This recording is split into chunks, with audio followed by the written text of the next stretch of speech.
Hey there, welcome into the Maybe I'm the Crazy One podcast, and I'm your host, Alex Chandler.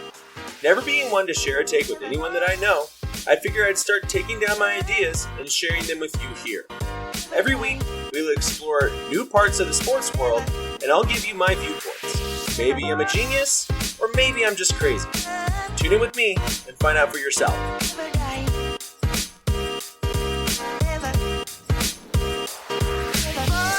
What up, guys? Welcome in. We are in episode 6 now of Maybe I'm the Crazy One podcast. I am Alex Chandler. We're going to have a great show for you today. Man, last week's shows, I thought those shows last week were incredible. If you haven't had a chance to listen to episode 4, episode 5, quarterback controversy and golden state of mind, I recommend you go back and listen to those. A lot of great takes, a lot of great topics discussed. We go over the NFC and AFC South divisions, as well as get started on the NFC North.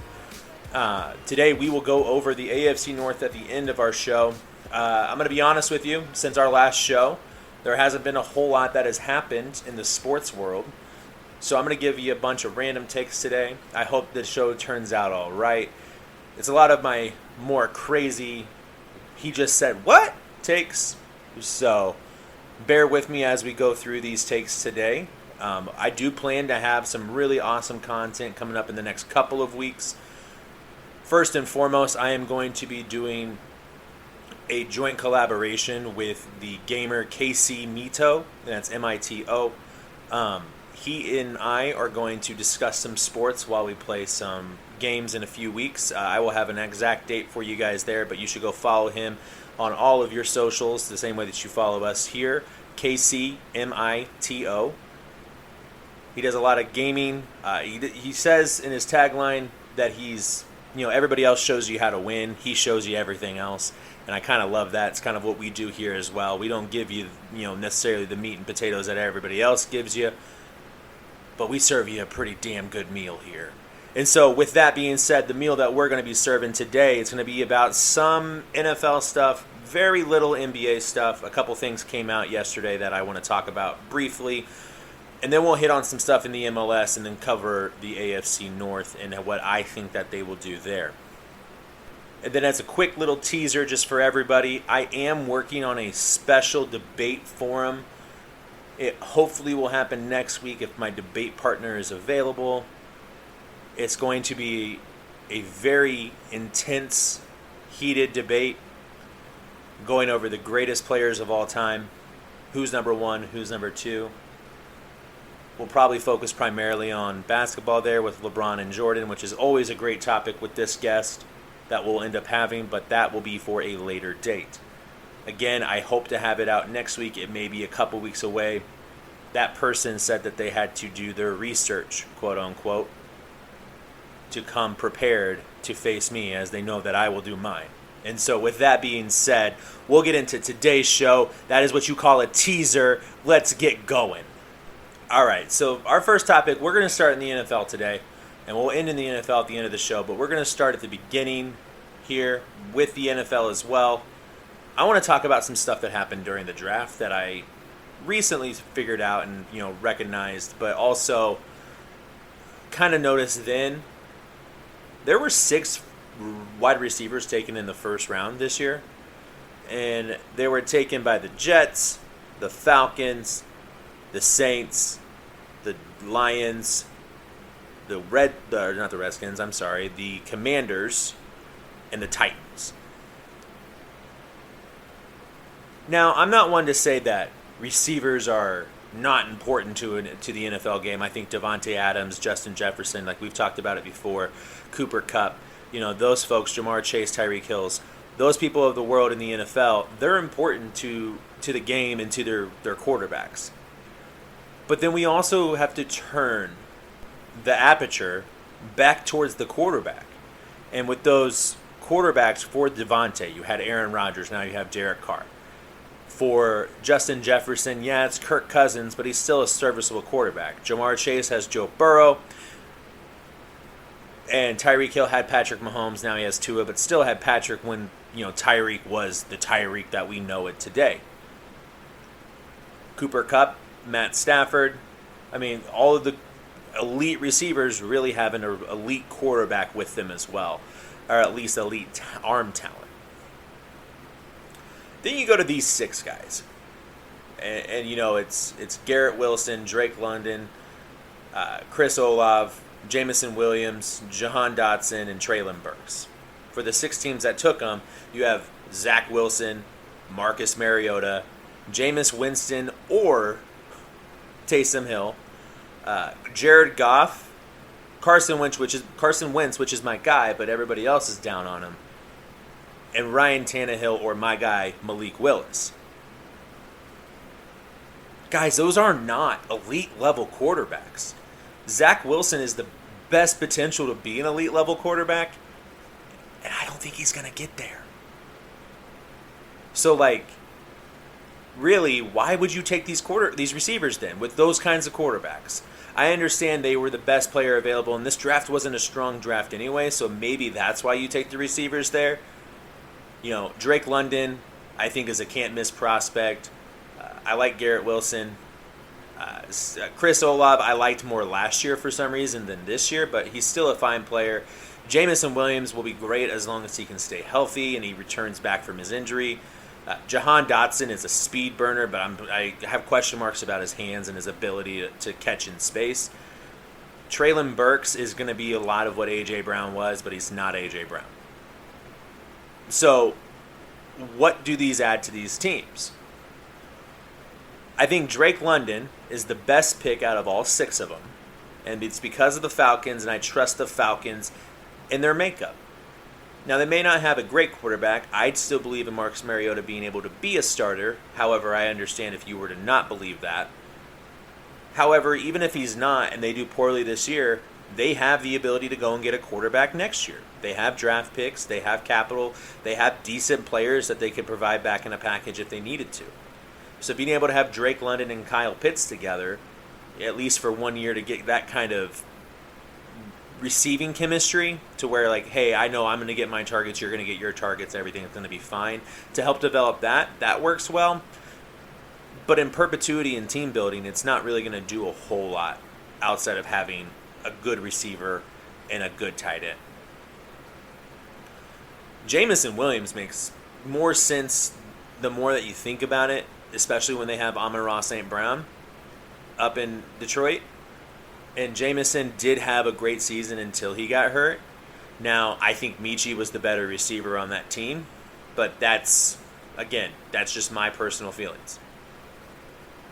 I don't trust any receivers going to the Commanders, Jahan Dotson not excluded. I remember, Terry McLaurin going there and succeeding and now getting his new contract, which kudos to him. But outside of that, can you tell me the last receiver that Washington actually drafted that turned into be a remarkable player? Deshaun Watson was their last elite, or not Deshaun Watson, Deshaun Jackson was their most recent elite level receiver, and he was drafted by the Eagles. So, you got to go back to the 90s to really find a receiver that was drafted by Washington. Washington's been really good at drafting defensive players, but not as good drafting offensive players, which is fine. But so I have questions about Jahan Dotson. Treylon Burks, I think, is interesting. He's more of while he's ready to play right now, there's some things that I see in his game that could be developed that are going to be great pieces for a team potentially if developed appropriately. And so that really just leaves a couple guys for me, which is Chris Olave and Garrett Wilson. The Garrett Wilson pick, while I understand it because there's no receivers in New York, God, I just hate the pick for so many other reasons.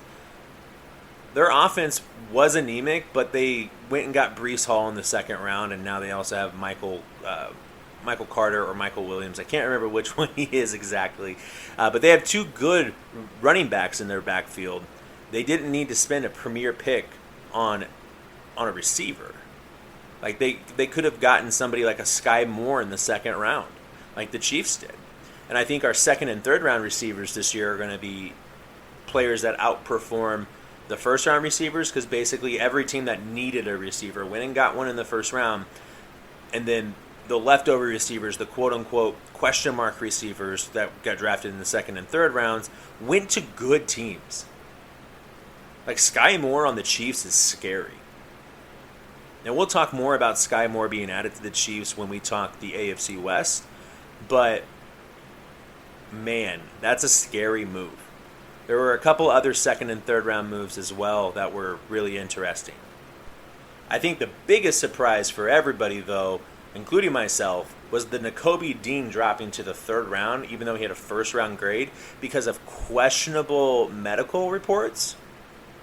And I know this has been out there for a while, but there was these questionable reports. I think it was about Nakobe Dean's chest, that there was some problems with like healing or development or something. And so he got dropped down draft boards, and then when drafted, he was like, I have no idea what that's about. I never had a report that said that.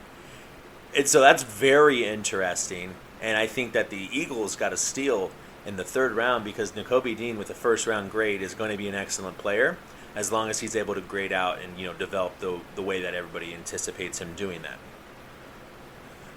Overall, I don't know how much success this rookie class will have because, as I said, at the beginning of this segment, rookie class wasn't very strong this year. Outside of maybe Aiden Hutchinson, I don't think the top, and Sauce Gardner, I don't think the top 10 have a Pro Bowl player in the next 3 years.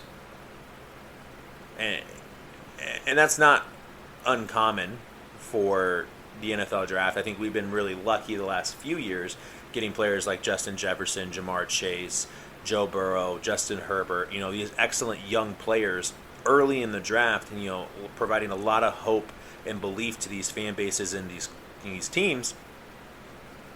I just think this year was a down year, and next year's draft is supposed to be incredible. So we'll see what ends up happening. I don't see it being a huge year where rookies have a lot of success.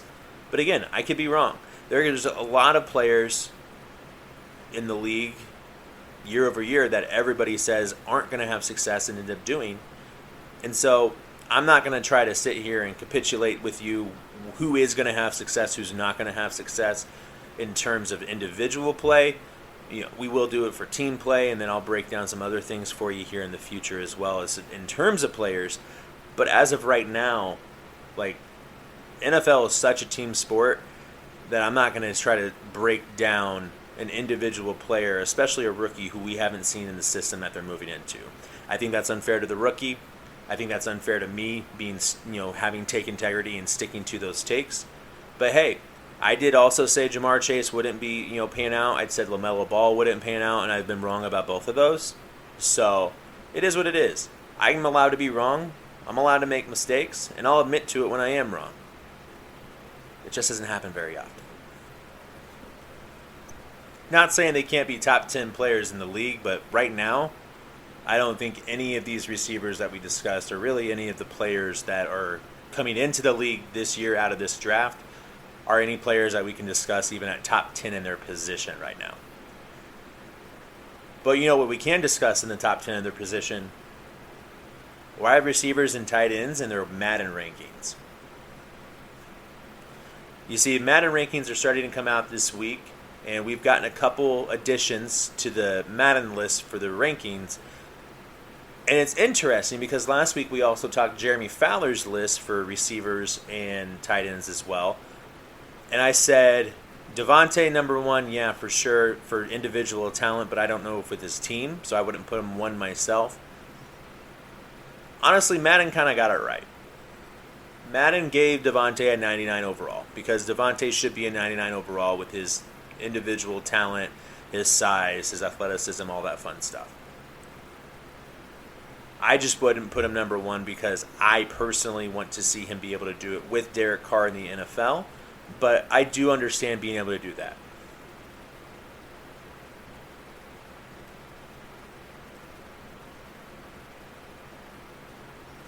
They then put Kupp at 2 as a 98 overall, Tyreek at number 3 as a 97, Hopkins at 96, Stephon Diggs at 95, Justin Jefferson's a 93, Mike Evans is a 92, Terry McLaurin is a 91 with Keenan Allen, and then Amari Cooper's a 90.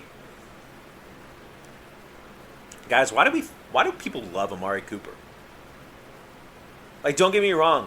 He is a great third option. He's a good second option, but he's not a number one. But yet he's been paid like a number one in this league because of what? Because he gets you 7 catches and 65 yards a game and 3 touchdowns a year? Like, Amari has, if anything, was in a favorable system the last 2 years and produced at an average level. Now, everything else on this list I really don't have a problem with. Scary Terry is pretty good. They gave respect to Keenan Allen being in the top 10. Mike Evans is a big target and deserves to be there, especially with Brady as his quarterback. Jay Jetta is, one of the best receivers in the league, in my opinion. And then, you get to the top 5, Hop, Kupp, Tyreek, and Devontae. But how the hell are you going to tell me that Amari Cooper is better than Jamar Chase? Because I don't think you physically can. Like, there's not a metric, and I understand Jamar's been in the league 1 year. Amari's been in the league 7-ish now, I think. 6, 7. So, he's got longevity, I guess, over Jamar. But come on. We watch football. We've seen these games. We saw the still from when Joey Burrow was getting sacked the final game play of the Super Bowl. We saw Jamar Chase wide open on Jalen Ramsey. We saw those things, guys.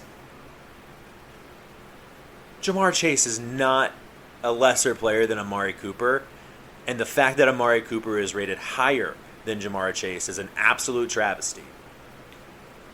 I think it's also really interesting that these came out on the same day that we're going to be talking about the AFC North here in a bit.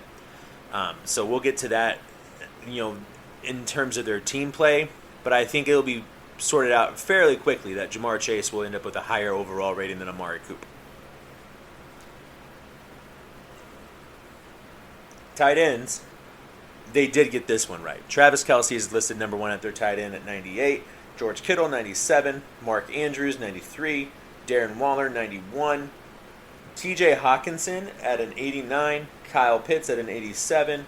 Gesicki at an 86. Goddard at an 85. Zach Ertz at an 84. And Hunter Henry at an 84 as well. Again, this is all out of 100, or 99 is the best rating we've seen. So that's right. Gesicki in the top 10 is right.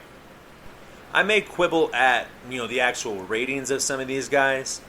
Like, I think Gesicki could be a little bit higher on the list, but at least you have the right 10 guys.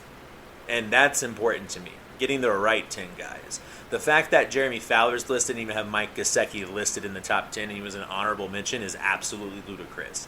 The man has been in the league for a few years now, had one average season, had a good season, and then last year had an excellent season. Like, let's give the man his due. He's had the uptick in performance. Just respect the players, guys. Respect what they have done. And you're like, if you're taking it down because, in terms of Gesicki specifically, if you're moving it down because they have Jalen Waddle and Tyreek Hill and everything else in their backfield, but then they also have Tua as their quarterback, that's unfair. If you're gonna look at like Devontae Adams or other players that shift teams and still rate them highly as individual players, then you also need to do the same no matter what the circumstance is for Mike Gesicki. Like, again, I'm all about integrity and being consistent in your picks and your calls. I'm also have integrity and consistency in the way that I deliver and look at my statistics and how I perform things, and I don't put one player over another player because of X, Y, and Z. I actually look at the full scope and say, hey, this whole picture says this player is better than another. So Madden kind of got these rankings right, which is kind of what you end up seeing a lot of the times anyway, is that over the course of the year when they do their updates, you're going to get those few players that get knocked down. Amari Cooper, I'm looking at you. But ultimately, they got this one right. I think it's okay for us to say that. But that's all we have right now. I assume by the time we talk again on Friday, for Friday's show, episode 7, we'll have our quarterbacks, we'll have our running backs, We'll probably have some defensive players as well, probably edge rushers, I would assume. So we'll probably talk about those as well, figure out if they got those right, got those wrong, just because the sports week has been a kind of slow week. Although there was some interesting news that came out yesterday from the NBA. So yesterday, Chris Haynes reported that the big three in Los Angeles, that being Russell Westbrook, AD, and LeBron, all got together after LeBron said he was win or bust, which was deemed as a shot towards Russell Westbrook. But once when LeBron said that on his show, The Shop, this week, or at least it was aired this week, it was reported by Chris Haynes yesterday that the big three in Los Angeles got together and they're all committed to winning this year together and being on the same page. Bruh, why did that take a whole ass year? Like, did you guys assume you're on the same page?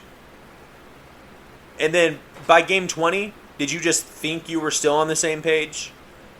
By middle of the season, game 41, you guys had to have known you weren't on the same page at that point, right? Or were you saying because AD was out, we couldn't really determine that?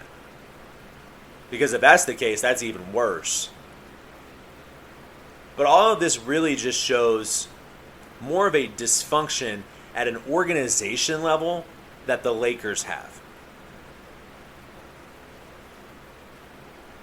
Which is crazy to say. From all the things that we've seen recently, the two Magic things with Winning Time on HBO and then his actual documentary with Apple TV, as well as the things with Kobe and the stories from Shaq, and having all of these great players throughout history and being a valuable and incredible organization, the standard bearer for the NBA, being one of the cornerstone franchises because you're in Los Angeles and you're the better, quote unquote, the better team.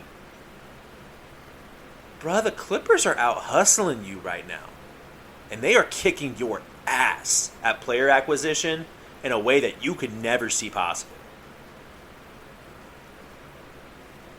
Like, the Clippers are legitimately a scary team this year. I think for the first time since they got Kawhi and PG. But they're kicking your ass. And one of the reasons they're kicking your ass is they're not afraid to use these picks for these 12 and 13-year-olds that are playing basketball right now. The Lakers are refusing to add picks for 27, 28, 29, or 30 into any of their agreements, like for trades, to get better. Guys, I don't know about you, but I remember back in 2017, before LeBron showed up, and this team was ass. Unequivocally terrible. No, like they've been one of the worst teams, like pre-LeBron and when LeBron's been out, in the league. And you thought that you could just add Russell Westbrook and things would be okay? Bruh, Russell Westbrook plays with an intensity of 1,000 suns. LeBron plays with an intensity of 1,000 suns. There's going to be a problem if they don't get on the same page. And guess what, Russell? As much as I love you, LeBron's the better player. So maybe we should just defer to LeBron and let this be LeBron's team, which I assume is what they're going to do now. As for Anthony Davis being on the same page, bruh, are you getting your body right? Are you getting your nutrition right? Are you getting your performance on the court right? Because even when you played like ass too. You had one good year, and it was the bubble year where they had that additional time off. If they didn't have that additional time off, do they win the title? Does AD get hurt? I don't know. I can discuss more about that AD title, or specifically the fourth LeBron title, the Disney World title, whatever people want to stupidly call it. It's still a title. Don't get me wrong. We can discuss that at a different time, and we will when I talk with our special guest about the greatest players of all time here in a couple weeks or next week potentially. But right now is not that time. Right now is the time to really just talk about AD. Bruh, be better. You have top 5, top 3 talent. You were blessed to be a guard in high school and then grow 9 inches your senior year and become a forward.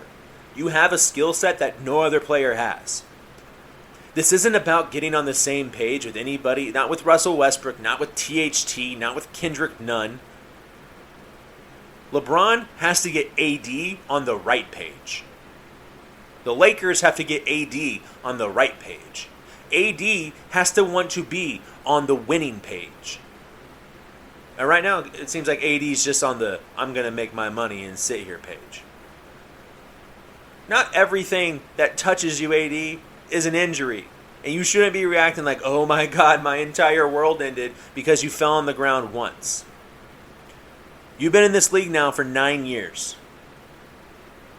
You should be stronger than when you walked in this league. Yet you act like you're a 19-year-old body when you got a 27-year-old's body. Take better care of yourself. You're in a sport that was designed for children making millions. The least you can do is spend $1 million on your body, hell, $500,000 on your body, making sure it's in peak form so that you can do the fucking job that you were paid to do. Like, in terms of employment and the amount of money that you're making the best money in Los Angeles outside of being potentially like a top 5 actor in the field. It's also LA. LA has all this extra ability to do a lot of extra things for you if you just perform. For example, LAFC for the MLS has been performing consistently since they came into the league as an expansion team. Those rewards paid off by getting, Carlos Vela, Diego Rossi, Brian Arengo, good solid players on their team, and it has ultimately also led to them getting Giorgio Chiellini and Gareth Bale from the Premier League. Now, granted, those players are older, quote-unquote retirement league for MLS. But those are incredible stars. And those stars aren't going to, Sporting Kansas City, to Colorado Rapids, to Nashville SC. They're going to coastal cities. And AD, you're in a coastal city. Use it to your advantage, but in order to use it to your advantage, you got to actually perform. And this is the year to do it. Just like LAFC is performing. And the thing is, LAFC is now doubled down as we transition over to our MLS topic of the day by going and getting Chiellini as well, or Chiellini, or however you say his name, and I'm sorry for mispronouncing it, as well as Gareth Bale. Which, to be fair, I have a problem with that as well. But that's neither here nor there. Those guys, no, I'm kidding. Because we're going to talk about it. It's not neither here nor there. It is a topic of discussion. Because we do have to talk about the unfair coastal biases in soccer. All of the great players, David Villa, Wayne Rooney, David Beckham, Chiellini and Gareth Bale, Clinton Dempsey, Landon Donovan. What do they all have in common? They were all huge soccer stars that played in coastal regional cities. And now David Beckham owns a coastal regional city, or team, not city, with Inter Miami. But all of those players played in coastal cities. And while coastal cities have their allure and they are bigger markets and everything else that's included with being a coastal city, man, it's absolutely bullshit that big names only go to these big cities. And there's been a couple times in Canadian history that their bigger cities, granted, in the MLS they only play in the big cities in Canada, but still, the bigger cities are the ones getting the better players. Because that also happened with Toronto and signing Insigne, and then they just recently signed another player whose name I can't unfortunately pronounce to a designated player contract as well. And they're big players, big player names as well. So we got to stop this if you're the MLS. One, when a team sells its players' rights to another team overseas, they then have to enter the re-entry process, and there's a listing, so that can't even go back to the same team. So you've already put in fail safes for situations like that for some reason, but you haven't stopped, or at least created some kind of playing field bias. Also, additionally, because of the way that they were added and their contracts, they don't count as designated players this year, but they will next year, which means that they're going to have to finagle their roster next year. But as of right now, LAFC would technically have 5 designated players. How the hell is that fair for anybody? Like, I understand with the U22 inclusions, you can have more and you can have pay players more, and I have no problem with paying players. Recognize that. I think every player should always get their money. But gosh darn it, man. It needs to be more even. It needs to be more fair. Minnesota United should have the same opportunities that an LAFC should to get a team. But unfortunately, they don't. Additionally, these players were able to come into the country faster with their visas.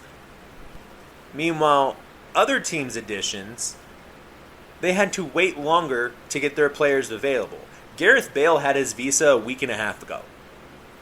As we record this right now on, what is today, the 19th? As we record this on the 19th, Gareth Bale had his visa a week and a half ago. He just wasn't ready. He wasn't in LA to be able to play their game last Friday night. Cecchini was in uniform and played last Friday night. You had a team like Sporting Kansas City, who also had 2 additions that were announced multiple weeks ago before the window even opened. Those guys didn't get their visas till this weekend. And one hopped on a charter flight overnight to be on the bench for the team on Sunday. And the other one finally was able to hit the airport yesterday, Monday, the 18th. Those deals were announced after the Gareth Bale and Cecchini deals. Or before, sorry. The Cecchini and Gareth Bale deals were announced after the William Agata and the Eric Tommy deals. How does that happen? Oh, wait, that's right. Coastal bias. That's not surprising. There's a lot of things that MLS has to fix. We've talked about the officials. There's a lot of simulation that's occurring right now as well, which should probably be able to be VAR'd at this point because of the way that it's happening. And then now this, in terms of coastal bias, I get you wanting to have your big markets have, big stars, draw in big crowds, make big money. And with the profit sharing model that MLS has, I guess it works for everybody ultimately. But come on. You would get the same kind of draws if Gareth Bale, if not, you'd have better draws because it's more of a commodity if Gareth Bale was playing for Nashville SC.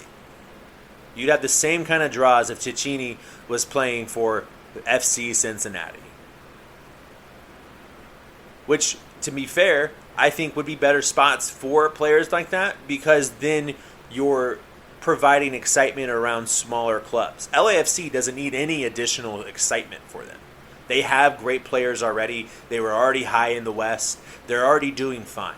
Now, at this point, I expect them to be first in the West. But all this does is provide additional expectations for them that they originally didn't have, and it leaves other teams at a great disadvantage when those players play. And so I don't know. I don't know how you fix that one. I haven't came to that decision yet, but that conclusion of how I would fix it. However, it needs to have some kind of resolution. I don't care if there's a similar bidding situation that the MLB has for its international players. I don't know.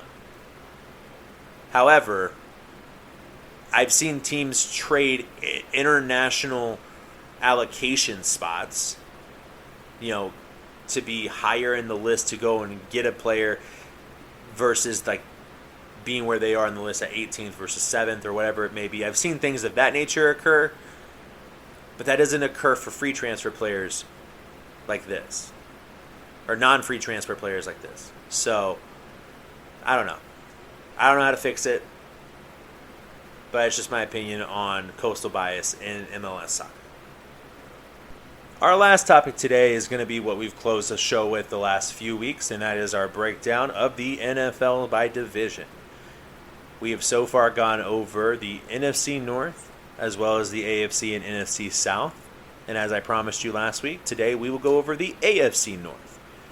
As always, we'll start with some storylines that I think that are important, as well as talk about some of the key additions or departures from these teams and kind of see where they end up. I will give you also my prediction for the records that they will have. And, then next week, or at least on Friday, we will then move on. We will continue on the AFC side, but we will move to the AFC East. However, right now we're talking about the AFC North. And so some of the storylines that I think that are important are Joe Burrow, and this also goes to the key additions. They have an offensive line now. The Bengals made it a priority to go and get an offensive line for Joey Burrow. That way he would be better protected, as he's been the most hit quarterback over the last 2 seasons, and they still made the Super Bowl. And so I think that's the right move for them, and I think they could potentially get better. Do my records indicate that? I guess we'll find out. Additionally, Lamar is coming back. However, is he going to have his new contract? Additionally, what is that offense going to look like now that there isn't a Hollywood Brown there? Is Rashad Bateman really the dude? Devin Duvernay going to take that third-year leap? Or are they going to be looking at undrafted and late round rookies to fill in their wide receiver core for Lamar? Also, not having a true number 1 wide receiver, do they trade for one before the start of the year? Or are they going to solely rely on run game with their incredible backfield and Lamar Jackson? Additionally, their defense should be a little bit better this year. It should be back to closer to normal, as those injured players are going to be healthy. So are they going to be better? Again, records will indicate that here shortly. I think a really important conversation in Pittsburgh is it going to be Kenny Pickett or is it going to be Mitch Trubisky? We can poo-poo all we want Mitch Trubisky's time in Chicago, but here's the real skinny of it. He won games there. He won games and he was efficient. It's just that he had low stats, so everybody didn't like it. That basically fits Pittsburgh's entire MO. We're going to win games. We're going to grind these games out, and hopefully here or there we're going to have some explosive offense. But as long as he minimizes turnovers in an offense, I wonder, was it more Matt Nagy holding him back rather than Tribbs not being good? We heard great things out of him in Buffalo last year when he played, sparingly because Josh Allen wasn't in. He played fine. So I think Trubisky should start the season as a starter for the Steelers with Pickett on the bench. The Pickett pick made no sense to me because I personally felt like Malik Willis was better than him. I think Malik Willis is the best quarterback from this draft. But then also Desmond Ridder I thought was better than him, and Matt Corral was about on the same level. So spending a first-round pick on him when there were other receivers available, other offensive line players available, even defensive players available, it didn't make sense to me, but I also understand it because that was the true need that the Steelers had. And then there's the Browns. And I don't know really how to pinpoint the Browns. There's a lot of bullshit going on with the Browns that I don't necessarily want to talk about or divulge on this show because I don't think that certain players or certain situations deserve additional attention. I think things that people do are terrible sometimes. And some of the players, or at least one specific player on the Browns now that has been discussed, and I think we've discussed it briefly on this show, is just absolutely what he has been accused of is a board. And I don't want anything to do with that. And so unless there's crucial information coming out outside of him trying to sue the league for being suspended, for soliciting acts from women, multiple women, that's just what it is. But are they going to be able to, handle this player being out? And we all know who the player is. I'm just refusing to say his name at this point. But are they going to be able to handle it with Jacoby Brissett at quarterback? How long is that player going to be out? And what happens? So like we talked about, the Bengals added some offensive line help. Big Ben retired for the Steelers, and then they went and got Trubisky and then drafted a quarterback. Lamar I'm going to count as an addition because he didn't play the second half of the season, although Tyler Huntley played pretty well. But they also did lose Marquise Hollywood-Brown. So that's a big loss for them as well. The Browns lost Baker Mayfield. They did add a quarterback who may or may not play. They got rid of Jarvis Landry, but they added Amari Cooper, which I personally feel like is a negative add. And then they re-signed David Njoku. Those are the big moves. So what does that mean for the standings? Well, I think that all of the teams, honestly, except for the Ravens, start off a little slow. I think the Ravens have the best record through 8 weeks at 5-3. While I think that somebody like the Steelers is going to be, and the Browns are going to be closer to 1-7. However, I do think both teams turn it on at the end of the year. I'm projecting Deshaun Watson playing something this year. I know I was being coy with his name a minute ago, but I guess got to say it at this point. So in fourth place, and this is more about the respect that I'm showing this organization because of their culture, because of their history, because of their propensity to win seasons or have winning seasons. I think the Steelers go 7-10 this year. And that's me being kind. I think that team could potentially go 5-12 or even worse, but 7-10 feels good. I also see a path to them if their quarterback play is serviceable, going 10-7. So I mean, some positive things for you Steeler fans out there. I think the Browns end up third. I think they start off really, really bad while their quarterback is out with his suspension. And if he does come back, that they turn it around. If he does not come back, these standings would be affected. Sorry. And second and first place, obviously, if I reveal one, I have to reveal both. I think there's a one-game gap between these two teams. But ultimately, I'm going to go with what's gotten me there before. I'm going to go with Lamar Jackson. When healthy, he hasn't lost this division. And so I'm going to go with this as Lamar's division to lose. However, Joe Burrow is that good that he can be one game lesser to them. So I have the Ravens at 11-6. I have the Bengals at 10-7. That means the Ravens would be in the playoffs. Are the Bengals? We've discussed two of the divisions so far. Maybe they are, maybe they aren't. Here's the fun thing. The AFC West is the last division from the AFC we're going to discuss. And I think the most teams in the playoffs are from the AFC West. So that was it, guys. That's our show. As a reminder, please rate, like, subscribe, share, do all of the fun stuff that you want to do. Provide us comments as always. We love to hear it. We want to make this show better for you as a listener. I thank you for your time. As a reminder as well, over the next couple weeks, we're going to be discussing the GOATs of all time in a debate style format, as long as my debate partner can get his stuff together.